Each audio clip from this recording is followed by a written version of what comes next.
got a few hairs you want to break? Shave time. Where's number 8? It's 8. It's gone. 8 ain't gone. Where's number 8, girl? 8's gone. Where's number 8? 8's there. Good job. Okay. Put on number 8. Thanks, Mommy. You're welcome. Good job, now.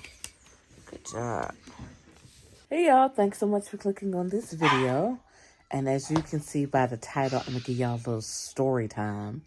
A little flashback into Christmas past.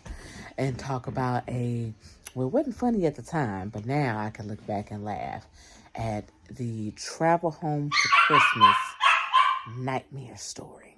So for college, I went to Western Illinois University. Go Leathernecks, purple and gold. And the main method of transportation to and from the school, if you did not have a car, was Amtrak.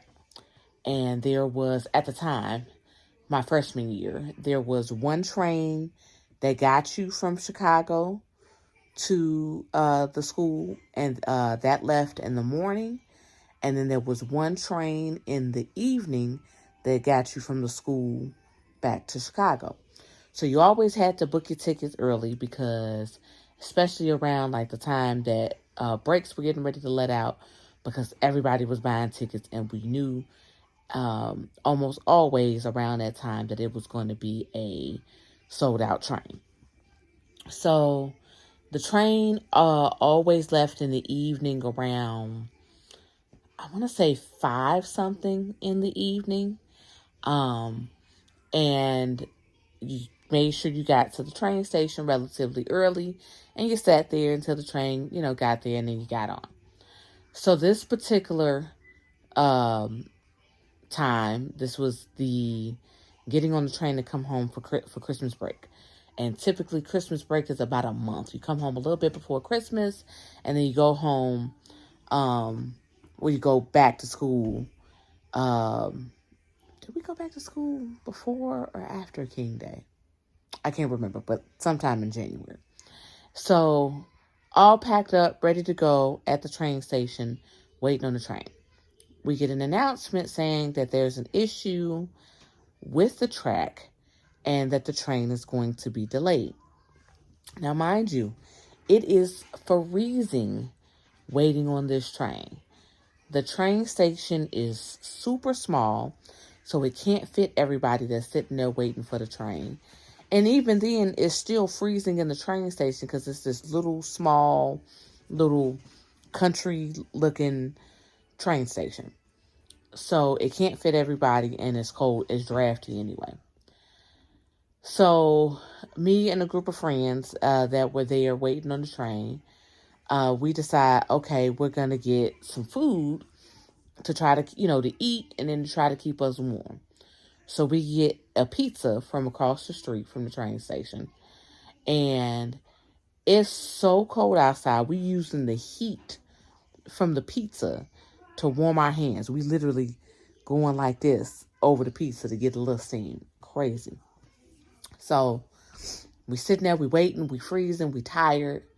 Finally, the train shows up at like 9 something. I don't remember what time. I remember time ranges. So we get on the train. Everybody's exhausted. So we riding. So we get to the next station, which was maybe like 30, maybe 40 minutes from the school. So we get there. We either load or unload. And then we get a little bit past the train station, and the train stops.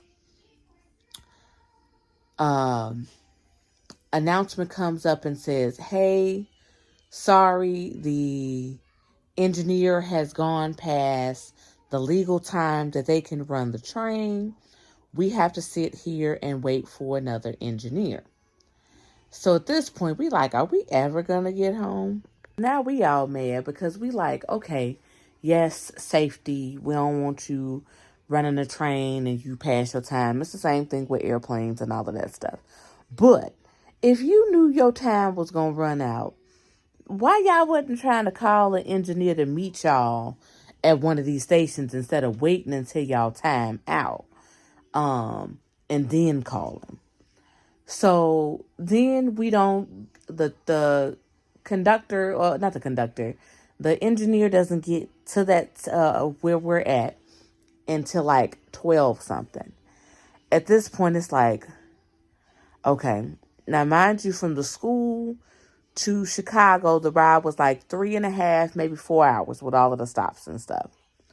Finally, we get to Chicago about 2, 3 o'clock in the morning. It's so late. The train station, Union Station in Chicago, is closed. Everybody is gone. They got police there escorting us out of the train station because everybody else is off work. My dad has come to the train station in his pajamas because he just been on standby waiting on me to let him know when we approaching Chicago. So yeah, that was one for the books. Eventually they did get 2 trains going in and out for the school. There was a train going in and out in the morning and then a train going in and out at night.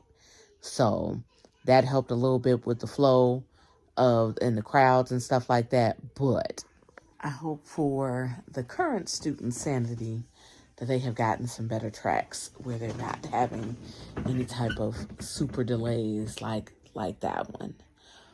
But thank you all so much for watching this. Thank you for going into a flashback of my travel home for Christmas saga back when I was a freshman in college. Please make sure to like, comment, and subscribe. And I will see you on the next one. Bye.